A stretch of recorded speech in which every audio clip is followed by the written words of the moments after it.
आज देउवा गएर डडेलधुरामा जनताको अगाडि बोल्न सक्दैन, जुत्ता खान्छ। हिमानी शाह छात्रसँग सँगसँगै पिन्छ बिना सेक्युरिटी। ज्ञानेन्द्र शाहले समेत जोगाएको देश ज्ञानेन्द्र बहादुर कार्कीले एमसिसी मार्फत बेच्न खोज्यो। आगामी चैत्र वैशाख, चैतको दोस्रो हप्ता पछाडि वैशाखको पहिलो हप्ता 11 गतिभन्दा अगाडि यो व्यवस्था परिवर्तन गर्नु। राजावादी भन्छन् अहिले तपाईँलाई। धारा हात लगानी लागोस्, राजावादी चाहिँ होइन। म राज संस्था चाहियो, धरोहर चाहियो।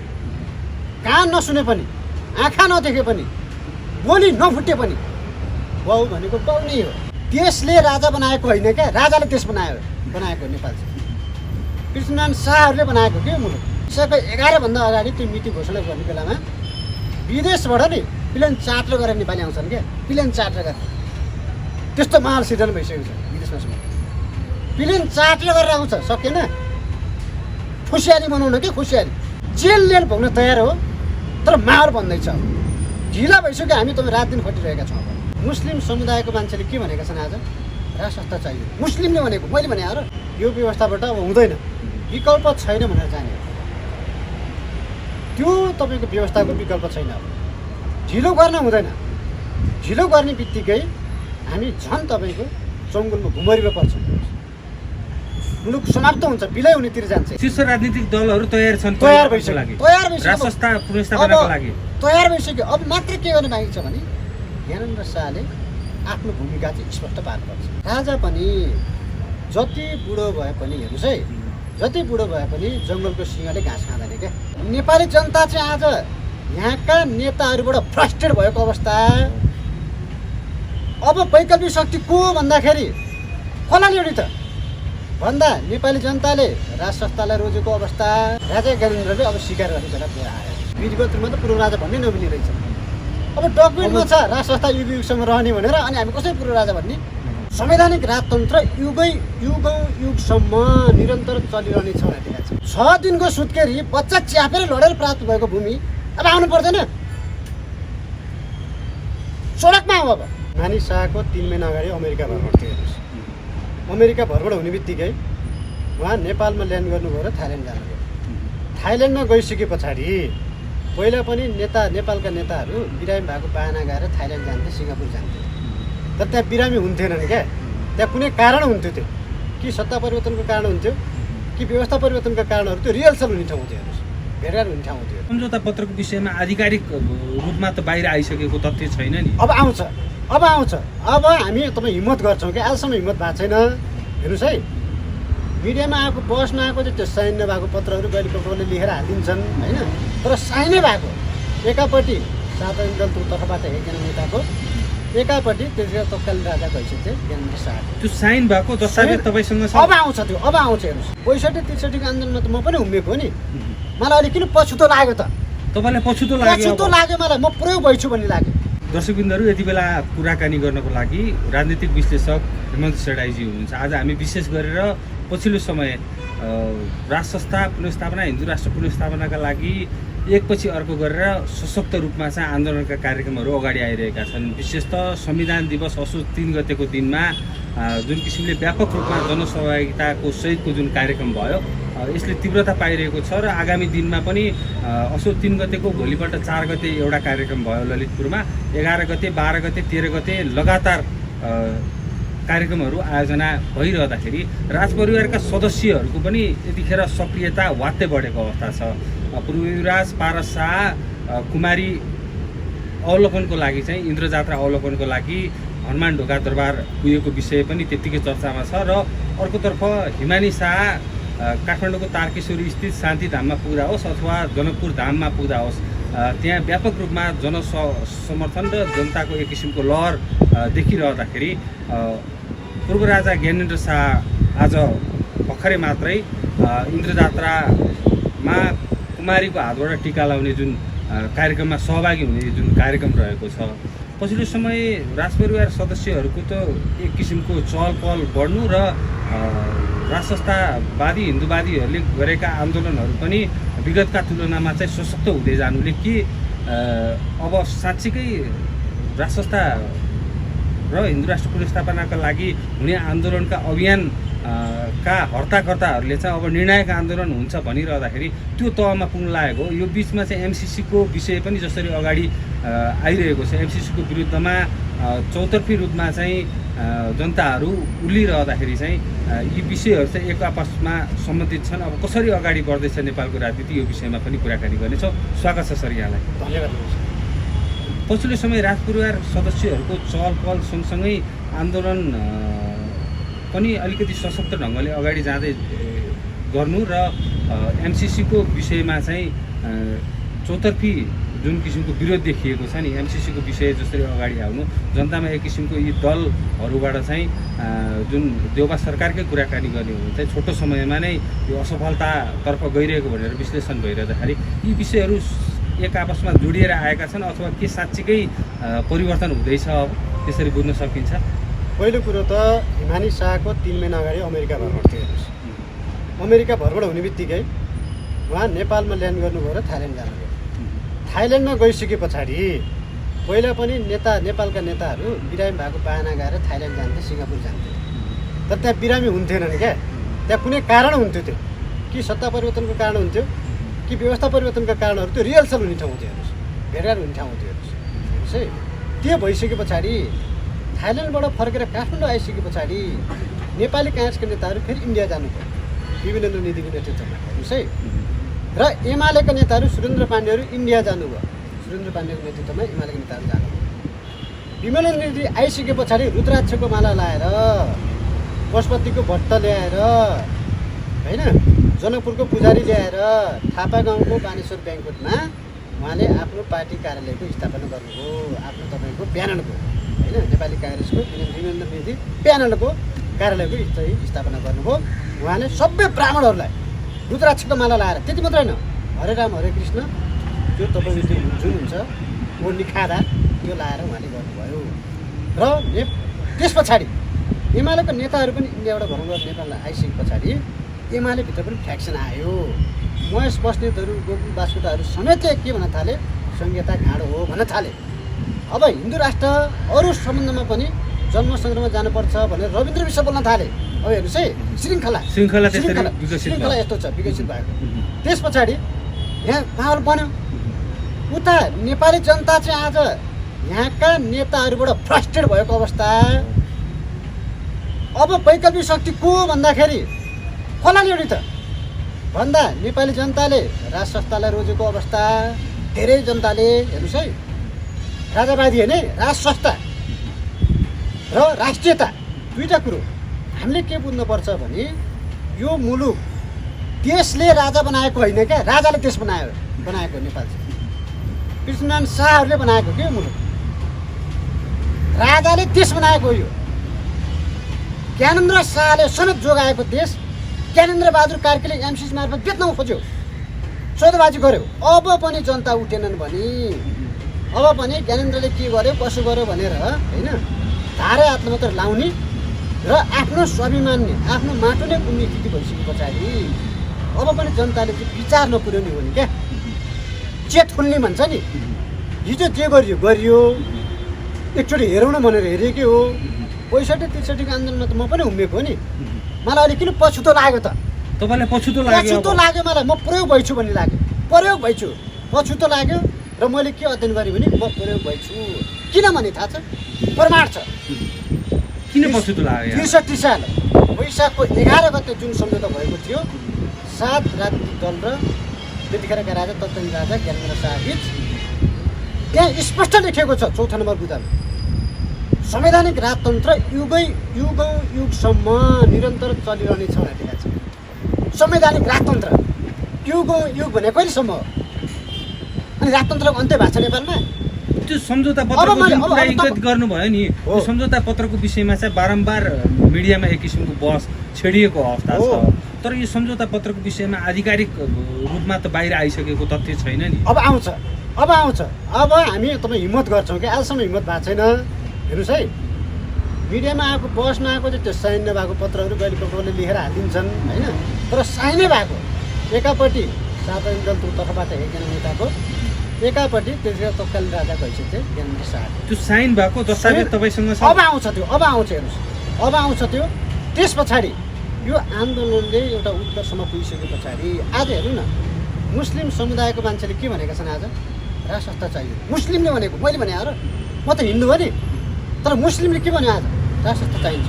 इसाई धर्मावलम्बी केबी रोकाहरूले पनि भनिरहेका छन्। अहिले उनीहरू बुद्धि फिर्यो नि त। पहिला यहाँ लिदी थियो, अहिले गिदी छ क्या यहाँ। उनीहरू पैसा खाने बेला त यहाँ लिदी हुन्छ। खायो नि त पैसा यिनीहरूले। 600 करोड खाएको होइन, हामीलाई थाहा छैन। सुभाष नेमाङले हेर्नु बाँडेको, हामीलाई थाहा छैन। 600 करोड बाँड्दा अशोक राईले त्यो पैसा खाएर पार्टी फरेको होइन, एमालेबाट बाहिरिएको होइन। आज कहाँ छ अशोक राईको स्थिति? भित्तामा पुगेन। कमल थापाले त्यही पैसाले घर बनाएको होइन अहिले 14 करोडको। अनि कमल थापाले राजा ल्याइदिन्छ यहाँ? त्यस्तो भ्रममा पर्नुहुन्छ हामी। त्यही भएर ज्ञानेन्द्र शाहले पनि, जसले तपाईँको राज संस्थाको सन्दर्भमा दह्रो खरो रूपमा आवाज उठाइरहनु भएको छ, उहाँसँग भेटघाट गरेर, वार्तालाप गरेर, सुझाव दिएर, सल्लाह लिएर उहाँ मात्र परिपक्व हुनुहुन्न क्या। हामीसँग पनि छ नि केही कुरा त। जस्तो बुद्धिजीवी समूह, विज्ञ समूहको कुराकानी गर्ने हो भने चाहिँ पछिल्लो समय धेरै बुद्धिजीवी समूह र विज्ञ समूहले चाहिँ एक किसिमले राज संस्थाप्रति चाहिँ राज संस्था आवश्यक रहेछ, यो मुलुकमा अभिभावकको रूपमा चाहिँ राज संस्था अपरिहार्य छ भनेर जुन किसिमको आवाज उठाइरहेका छन्, त्यसमा तपाईँ पनि जोडिनु भएको छ। है, मैले त स्पष्ट मैले यो डकुमेन्टहरू हेरिसके पछाडि स्पष्ट धारणा बनाइसकेँ। मलाई जसले जे भने नि भन्नुहोस्, राजावादी भन्छन् अहिले तपाईँलाई। धारा हात लगानी लागोस्, राजावादी चाहिँ होइन। म राज संस्था चाहियो, धरोहर चाहियो। कान नसुने पनि, आँखा नदेखे पनि, बोली नफुटे पनि बाउ भनेको बाउ नै हो। सम्मान त चाहिन्छ, त्यो हाम्रो परम्परा हो। अमेरिकनको आफ्नो परम्परा छ, जिसस क्राइस्टलाई मान्छ। हाम्रो पनि आफ्नै परम्परा छ नि, पशुपतिनाथलाई मान्छौँ नि हामी हो। अब कसरी प्लानिङ भयो भने त्यतिखेर चाहिँ माओवादीको जुन जनयुद्ध भनियो नि, धनयुद्ध क्या, धनयुद्ध। जनयुद्ध नभनिदिनुहोस् है तपाईँले, अब त्यो धनयुद्ध हो। प्रचण्डको छोरीलाई 14 करोडको बङ्गला बनाउनु पर्ने, अनि त्यो जनयुद्ध हुन्छ? मतपत्र च्यातेर जिताउनु पर्ने चाहिँ जनयुद्ध हुन्छ? त्यो धनयुद्ध थियो। त्यति बेला के गरियो भने 1600 मन्दिरहरू छानी 1600 मन्दिर भत्काइयो, पुजारीको घाँटी रेटियो, भागवत पढिरहेको नारायण प्रसाद पोखरेललाई लगेर गोली ठोकेर मारियो। कति दर्दनाक छ यिनीहरूले गरेको कुकर्म। त्यस पछाडि यिनीहरूले अरूले पनि उनका लोइलेमा लाएर बिकेर साथ दिए, जनतालाई गुमराहमा बनाए। अब जनता 21औं शताब्दीको जनता बुझिसके सबै कुरा, सबै डकुमेन्टहरू बाहिर आइसक्यो। यिनका काला कर्तुतहरू फेरिस्त चाङ भइसक्यो। त्यति मात्र होइन, 64 सालमा त चुनाव ठुलो पार्टी बनाइदिएको होइन? हात लाग्यो के? सुन्न होइन। त्यस पछाडि पाले हेर्नुहोस् है, पालो फेरि त्यसै गरी जित्छ भने त 5 साल गएर प्रचण्डले भाषणमै हो। अब हेर्नुहोस्, त्यस पछाडि 64 मा माओवादीलाई ल्याइदियो, फेरि काङ्ग्रेसलाई ल्याइदियो, एमालेलाई ल्याइदियो, माओवादी ल्याइदियो, काङ्ग्रेस ल्याइदियो, एमाले ल्याइदियो। काले मिलेर खाउँ हाले पो रहेछ यिनीहरू त। बाँडेर खाने रहेछन्। जनताले के पायो? तपाईँले के पाउनु भयो? अस्ति गृह मन्त्रालयको विज्ञप्ति हेर्नुभयो होइन? तपाईँले सूचना सम्प्रेषण गरेर नपाउने रे, मैले बोल्न नपाउने रे। मैले भने राष्ट्रघाती सम्झौताको विषय हो। ल हेर्नुहोस्, मैले भने च्यालेन्ज दिन्छु अहिले पनि, तिम्रो गृहमन्त्रीज्यू यहीँ नजिकै हुनुहुन्छ, आउनुहोस्, हातकरी लाउनुहोस्। तर सत्यको पक्षमा र असत्य कुराको विपक्षमा चाहिँ हरदम तपाईँको औँला ठुलाइदिन्छ। तपाईँले कसरी हेरिरहनु भएको छ? जस्तो मैले अघि पृष्ठभूमिमा पनि जोडेँ नि, अहिले जुन तपाईँले भन्नुभएको जनताले परिवर्तन चाहिरहेका छन्, राज संस्था खोजिरहेका छन् विकल्पको रूपमा भनेर भनिरहँदाखेरि जुन किसिमको चहल पनि बढिरहेको छ र प्रत्येक राजावादी हिन्दूवादी हुने आन्दोलनमा पनि त्यहाँ एमसिसी खारेज गरेका नारा छन् नि, जोडिएर आएको छ यो विषय, एमसिसीको विषय र जुन राज संस्था पुनर्स्थापना सम्बन्धी विषय जोडिन्छ। अब यसमा यस्तो छ हेर्नुहोस् है, मैले हिमानीको कुरा गरेँ नि, बैंककबाट चाहिँ श्रृङ्खला सुरु भएको कुरा काठमाडौँ आउनुभयो, दलको नेताहरूमा एउटा हुम चल्यो, भाइब्रेट ल्यायो क्या, तरङ्ग ल्यायो। भारतको नै चाहना त्यही छ। हेर्नुहोस्, नेपालमा कुनै पनि व्यवस्था परिवर्तन हुनुको निमित्त तपाईँ हामीले सबैले मान्नुपर्छ, आन्तरिक र बाह्य दुईटै शक्तिको बराबर हात हुन्छ। हेर्नुहोस्, बाह्य शक्तिले यस भनिदिनुपर्छ, आन्तरिक रूपमा जनताहरूले चाहिँ अपेक्षा गरिदिनुपर्छ, माग गर्नुपर्छ। यतिखेर बाह्य शक्तिले यस भन्छ, बाह्य शक्तिले यस पनि भन्यो, जनताको अपेक्षा नै भयो। हेर्नुहोस् है, हिमानी शाह आज देउवा गएर डडेलधुरामा जनताको अगाडि बोल्न सक्दैन, जुत्ता खान्छ। हिमानी शाह छात्रसँग सँगसँगै बेन्चमा बिना सेक्युरिटी। अब तपाईँ भन्नुहोस् जनता नेता चाहिँ जनतासँग रहेछ कि राज संस्था चाहिँ जनतासँग रहेछ? म चाहिँ जनतासँग रहेछ। जनताको नजिक को रहेछ? जनतासँग नजिक को चाहिँ रहेछ? नेता रहेछ कि राज संस्था रहेछ? प्रश्न भयो नि कुरा। राज संस्थाप्रतिको लहर त त्यो नकार्न सकिँदैन। प्रश्न भयो कुरा त। त्यस कारणले गर्दाखेरि आज पूर्व प्रधानमन्त्रीहरूले कसैले जुत्ता खाने, कसैलाई फ्रेमले हान्ने, अस्ति मात्र पानीको बोतल खायो रामशरण महतले नुवाकोटमा। हेर्नु वडा कार्यालय नै चलाइदिए केही दिन अगाडि मात्रै। त्यति मात्र होइन, अस्ति एकजना तपाईँ मेयरले त मुक्कै खानुभयो हो कि होइन? तर हिमानी शाह त निर्वाध रूपमा छात्राहरूको छेउमा बसेर चाहिँ हामी जनतासँगै छौँ है। त्यति मात्रै होइन, 4 वर्ष अगाडि पूर्व राजा ज्ञानेन्द्र शाहले पनि भन्नुभएको छ पूर्व राजा त भन्ने हुँदैन। हेर्नुहोस् विधिगत रूपमा त पूर्व राजा भन्ने नमिल्ने रहेछ। अब डकुमेन्टमा छ राज संस्था युगसँग रहने भनेर, अनि हामी कसरी पूर्व राजा भन्ने? कस्तो गुमनामा राखेर डकुमेन्टले पनि पूर्व राजा भन्न दिँदैन, मान्दैन डकुमेन्टले पनि। उहाँहरूले साइन गरेको डकुमेन्टले पनि पूर्व राजा भन्दैन। तर दरबारबाट नै बेला बखतमा जारी हुने शुभकामना सन्देश अथवा चाहिँ वक्तव्यमा त पूर्व राजा भनेर त्यसमै सम्बोधन पनि गरियो हो। त्यस कारणले गर्दा यो कुरा पनि बुझाउनु पऱ्यो नि। त्यही भएर राजा पनि जति बुढो भए पनि हेर्नुहोस् है, जति बुढो भए पनि जङ्गलको सिंहले घाँस खाँदैन क्या, सिकारै गर्छ क्या। बुझ्नुभयो नि? राजा ज्ञानेन्द्रले अब सिकार गर्ने बेला पुरा आयो। विश्व हिन्दू सम्राटको रूपमा चाहिँ भारतमा जुन किसिमको निमन्त्रणा भयो, निमन्त्रणा भइसकेपछि चाहिँ नेपालको राजाकै हैसियतमा जुन किसिमको निमन्त्रणा पछि जब कोरोना सङ्क्रमण देखियो, त्यसपछि मौन देखिएका राजा ज्ञानेन्द्र चाहिँ जस्तो तपाईँले भने जस्तै अब एकैपटक आक्रमणमा उत्रिन लागेका हुन्, त्यसरी बुझ्ने हो। अब हेर्नुहोस्, अस्तिको शुक्रबार, आज पनि शुक्रबार होइन, अस्तिको शुक्रबार ज्ञानेन्द्र शाहले निर्मल निवासमा ज्योतिष सम्मेलन गर्नुभएको छ। हेर्नुहोस्, निर्मल निवासमा शुक्रबार अस्तिको शुक्रबार। त्यही ज्योतिषहरूको निर्देशनअनुसार, सल्लाह सुझाव अनुसार आज बेलुका उहाँ कुमारीको मन्दिरमा जाँदै हुनुहुन्छ। हेर्नुहोस् है, आस्था भनेको यो हो के? कार्यकर्ताले घेरेर लाने होइन नि, जनताले माग गरेर जाने हो नि। यो कुरा हामीले बुझ्नुपर्छ। घेरेर सुरक्षा दिएर लाने होइन, जनताले माग गर्छ, आइदेऊ भनेपछि जाने हो माग अनुसार। त्यो कुरा चाहिँ अलिक उपयुक्त समय, ज्योतिषहरूले पनि उपयुक्त समय चाहिँ हो है। सरकार केही गर्नु पर्यो, देश बचाउने हो भने। त्यस कारणले गर्दाखेरि अब हात बाँधेर बस्ने होइन, अब सलबलाउनु पर्यो। नसलबलाइकन कसैले पनि ल्याएर ठिक छ, यो एकदम राइट, सही समयमा छ। त्यति मात्रै होइन, 77 जिल्लाबाट अब चाहिँ सम्पूर्ण तपाईँको नेपालीहरूलाई जो देशभक्त छन्, राष्ट्रवादी छन्, राज संस्थाप्रति आस्था छ होइन, उहाँहरूलाई चाहिँ हाम्रो 240 वर्षको इतिहास हो नि। इतिहास मेट्न पाइन्छ र भने यो त इतिहास जलाएको होइन र, इतिहास जलेर चल्छ र। तपाईँले पढेको, मैले पढेको कुरा, तपाईँले पढेको त मैले पढेको किताब च्यातेर तपाईँको हाम्रो बुद्धि नै जान्छ र भने यहाँ छ त, क्लिक भइरहेछ त। हाम्रो त कमसेकम लिखिदित त छैन नि, गीति नै छ नि हाम्रो त, हामी बिग्दैन। त्यस कारणले गर्दाखेरि अहिले उपयुक्त समय हो। 77 जिल्लाबाट यसरी नै माहौल सिर्जना हुनुपर्छ।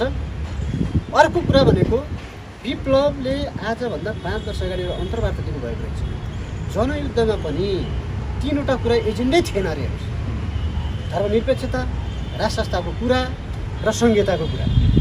यो त बाबुराम भट्टराईले आयात गरेको कुरा हो रे। त्यतिखेर पनि पश्चिमाहरूबाट युरो, पाउन्ड र भारूमा आयात गरेको कुरा। हेर्नुहोस्, युरो, पाउन्ड र भारूको फ्युजन भएर निकालेको कुरा हो यो।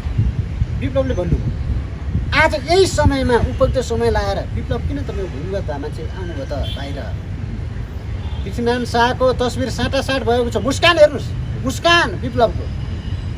डाक्टर सूर्य भण्डारीले उपहार स्वरूप दिनुभयो। विप्लवको मुस्कान हेर्नु, उपहारको कुरा छोड्नुहोस्। पृथ्वीनारायण शाहको शालिग ग्रहण गर्न पाउँदाको गौरव, त्यहाँ चमक देखिएको छ। चमक गौरव हो त्यो भनेको। इतिहास फेरि एकचोटि साक्षी बस्न पाएँ इतिहासको भने त्यो गौरव गरेको उहाँ। अब त्यस पछाडि यी घटनाक्रमहरू अहिले भइरहेको छ। रविन्द्र मिश्र जस्तो हिजो युरोमा बित्ने मान्छे पनि आज जन्म सङ्ग्रह भन्न थाल्यो। हेर्नुहोस्, ऊ त डलर र युरोवादी हो नि त, पाउन्डवादी हो नि त, हामीलाई थाहा छैन।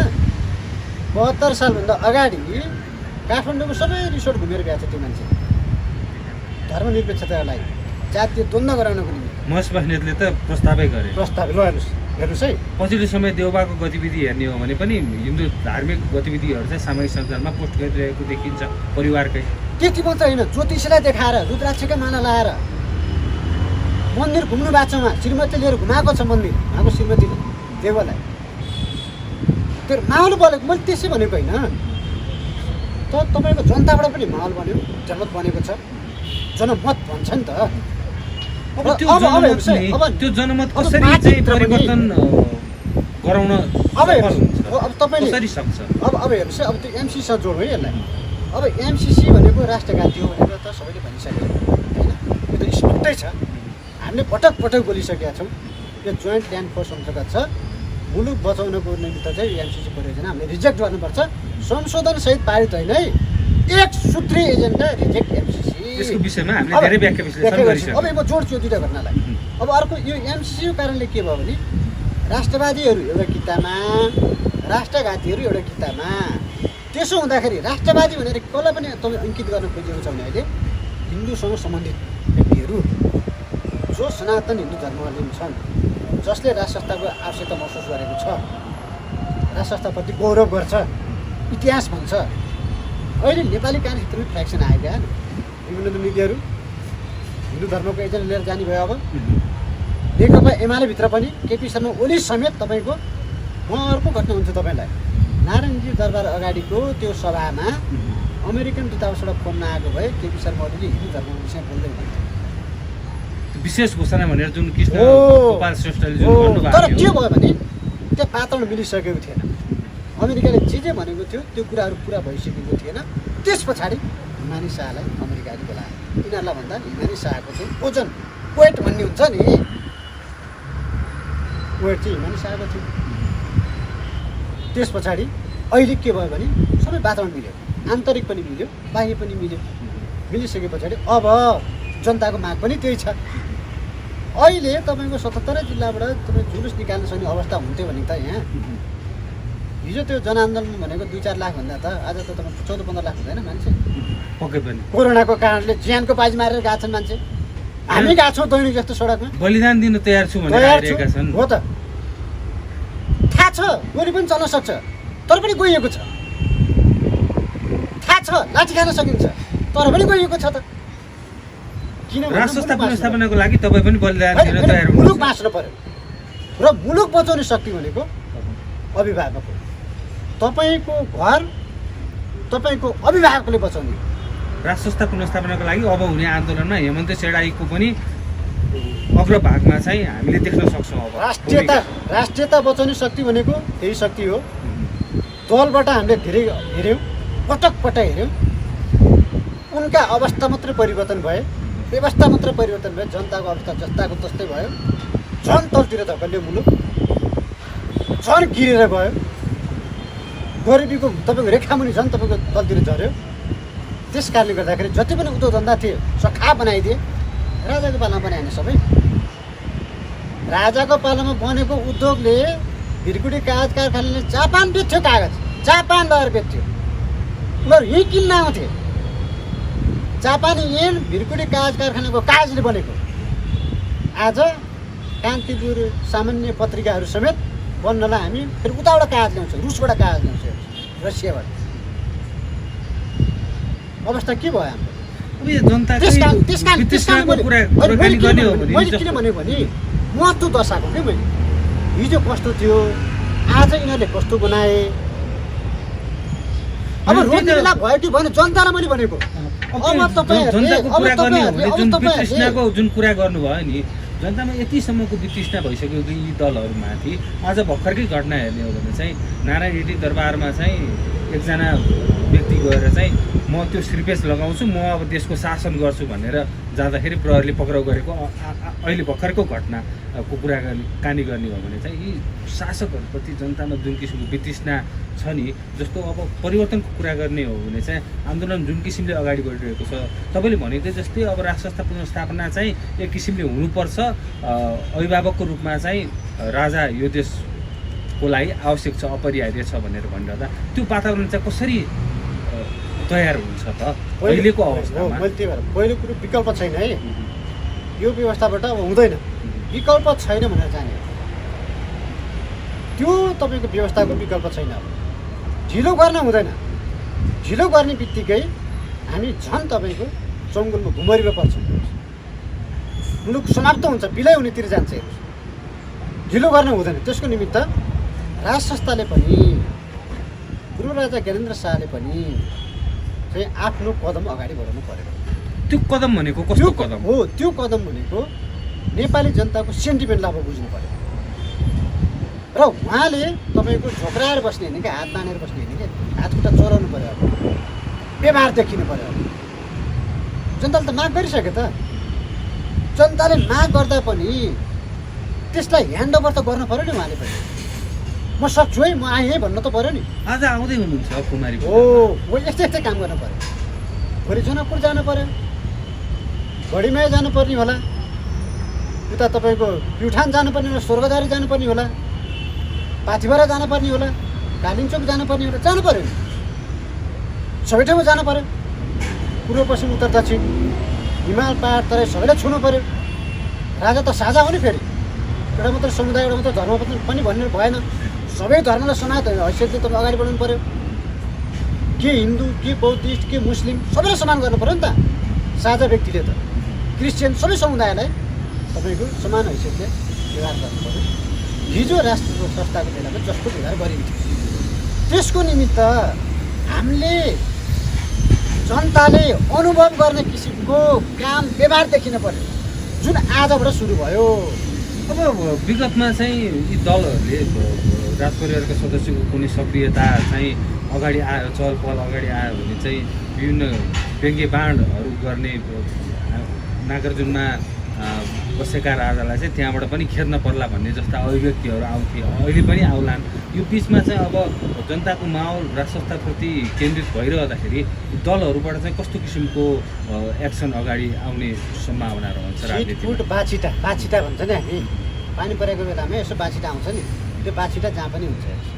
त्यो बाछिटालाई तर्काउन सकिन्छ क्या, तर्काउने भन्छ नि, यसो हातले यसो तर्काउन सकिन्छ।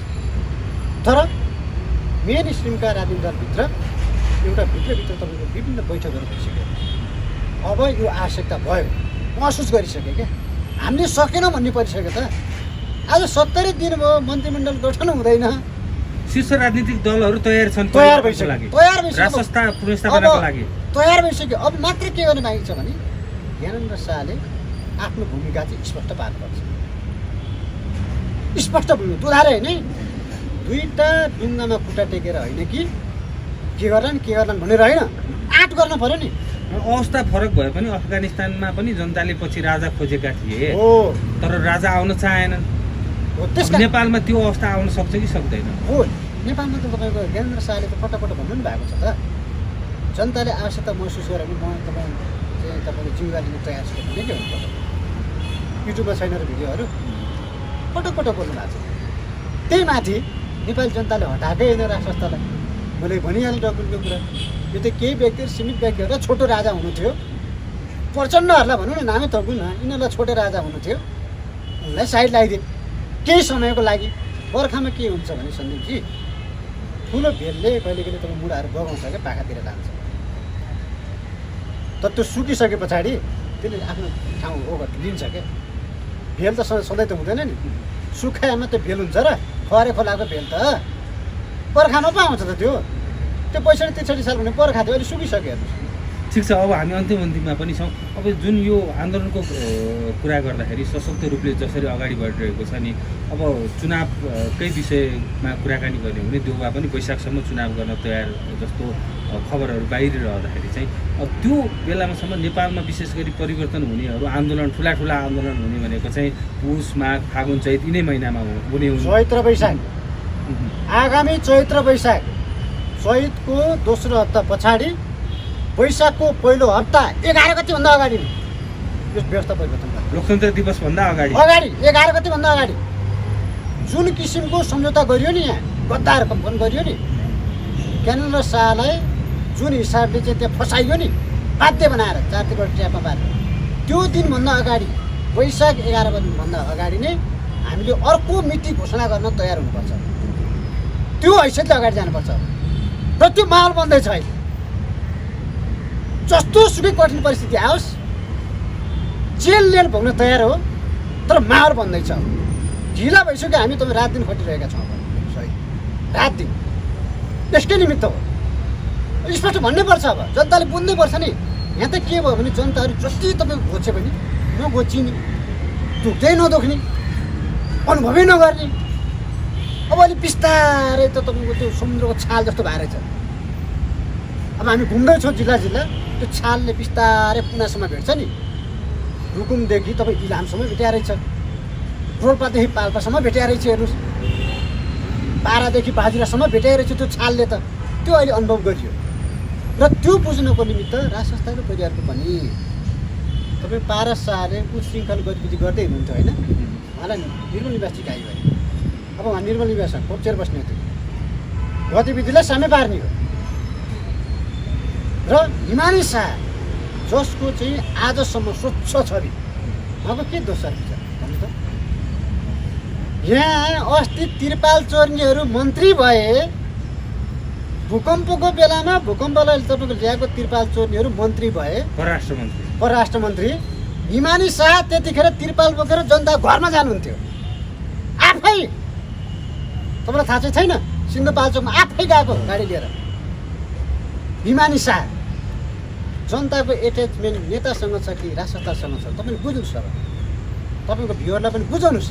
हुन्छ, केही भन्न चाहनुहुन्छ? हो, त्यस कारणले गर्दाखेरि वैशाखको 11 गतेभन्दा अगाडि केही समय पछाडि मिति घोषणा हुँदैछ। त्यो दिनको लागि आम नेपाली जनता तयार भएर बस्नुपर्छ। राष्ट्र बचाउनको निमित्त राज संस्थाको विकल्प छैन। वादी भन्ने कुरा चाहिँ छोड्नु है, वादको कुरा छोड्नु। त्यो वाद भनेको आयाती शब्द हो। यहाँ यस्तो छ है, म तपाईँले स्पष्ट पार्छु। अहिले के भएको छ भने सिआइए राजावादी भन्ने, पैसा खाने सिआइएको राजावादी रे। हेर्नुहोस्, अनि आरएसएसको पैसा खाने आइसी खाने अनि राजावादी रे। अनि चाइनाको मिलिटरी विङ्सबाट पैसा ल्याएर खाने नि राजावादी रे। म यसलाई चिन्नु पहिला को छन् यस्ता? यस्ता धमिरा हेर्नुहोस् है, यो यस्ता धमिरालाई हामीले अहिले साइड लगाउँदैछौँ। साइड लगाउँदै अहिले पक्नुहोस्, केही समय पक्नुहोस्, अर्को अन्तर्वार्तामा भन्नुला। र ती व्यक्तिहरूलाई चाहिँ अहिले हामी पाखा लाउँदैछौँ। त्यो आरएसएस राजावादी, सिआइए राजावादी, मिलिटरी विङका राजावादीहरूलाई साइड लगाउनु। वाद भन्ने शब्द होइन, छैन कि राज संस्था भनेर आउनु पऱ्यो ती शक्तिहरू। वाद होइन है, तिमीहरू संस्था भनेर आउँछ भने आऊ, वाद भनेर डलरमा बिकेर आउँछ भने चाहिँ यिनीहरूलाई हामी फेरि त्यही माइती घरबाट ठेगान लानुपर्छ। अन्तिममा गणतन्त्र भन्दा राज संस्था नै, राजतन्त्र नै ठिक भन्दा नभन्नु। गणतन्त्रको अब कुरा नगर्नुहोस् क्या तपाईँ, गणतन्त्र भन्ने शब्दकै कुरा नगर्नुहोस्। नेपालमा त्यो भइसक्यो। कसरी तपाईँ गणतन्त्र भन्न सक्नुहुन्छ? संहितामा यस्तो छ, संवैधानिक राजतन्त्र युगसम्म निरन्तर अगाडि बढ्ने छ भनेपछि गणतन्त्र कहाँ आयो? तपाईँले कसले घोकायो गणतन्त्र शब्द? सङ्घीय लोकतान्त्रिक गणतन्त्र नेपाल भनेर त नामै छ नि।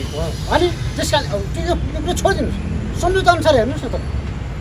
अनि बौद्धले त्यो सम्झौता बाहिर आउँछ, त्यो आउँछ, त्यो सम्झौता आउँछ उपयुक्त समयमा, जुन समयमा चाहिँ सम्पूर्ण जनताले नेपालीलाई साथ दिन्छ र त्यो संस्थाप्रतिको उहाँहरूको इमान्दारता झल्किन्छ। 3 करोड नेपाली जनताको आवाज हो कि यो। विदेशमा बस्ने 95% नेपालीको आवाज यही छ। तपाईँ के भन्नु होला भने तपाईँलाई अचम्म लाग्न सक्छ। वैशाखको 11 भन्दा अगाडि त्यो मिति घोषणा गर्ने बेलामा विदेशबाट नि प्लेन चार्टर गरेर नेपाली आउँछन् क्या, प्लेन चार्टर गरेर। त्यस्तो माहौल सिर्जना भइसकेको छ विदेशमा। प्लेन चार्टर गरेर आउँछ, सकेन खुसियाली मनाउन कि खुसियाली।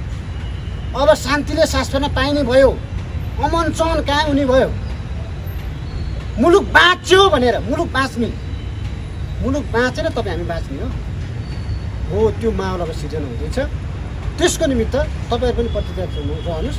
हामी चाहिँ कर्मशील छौँ, अगाडि बढ्दैछौँ। नेपाली जनता पनि दिलो ज्यानले। अब हेर्नुहोस् है, अब दिनरात भन्ने होइन, मुलुक बाँच्छ भने दिनरात भन्ने होइन, झरी बादल भन्ने होइन, घाम पानी भन्ने होइन। 72 वर्षको पुर्खाले 6 दिन पानी नखाएर लडे, तिमी सियालहरू लड्न सक्दैनौ सडकमा हो। अब 6 दिनको सुत्केरी बच्चा च्यापेर लडेर प्राप्त भएको भूमि अब आउनु पर्दैन। सडकमा आऊ अब। अहिले त तपाईँ मैले यति भनेको कुरा त लाखौँ जनताले सुन्छ नि। हातमा एन्ड्रोइड मोबाइल छ, आउनु पर्दैन अब सडकमा। त्यत्तिकै बोलेको हो। सबै कुरा डकुमेन्टहरू, यी सबै डकुमेन्टहरूको आधारमा 12 बुधे 12 बुधे यो कुराहरू सबै छन्। हेर्नुहोस्, नेपाल बेचेका कुरा हो कि सबै, नेपालको राष्ट्रियता स्वाधीनता बेचेको कुरा हो यो 12 बुधे सम्झौताहरू, दिल्लीमा गएर गरेको सम्झौता। यो सबै पढिसके पछाडि छटपट्टि हुन्छ क्या, तपाईँ निन्द्रै लाग्दैन, छटपट्टि हुन्छ हरेक सेकेन्ड। त्यो चलन हो, यो चलन। मुलुक रहन्छ कि रहँदैन भन्ने भइसके पछाडिको यो आक्रोश हो कि अन्तिम आक्रोश। मुलुक बचाउने र गुमाउने सन्दर्भमा तिम्रो तपाईँको योगदानले काम गर्दैन भने त्यो मरेको लास हो।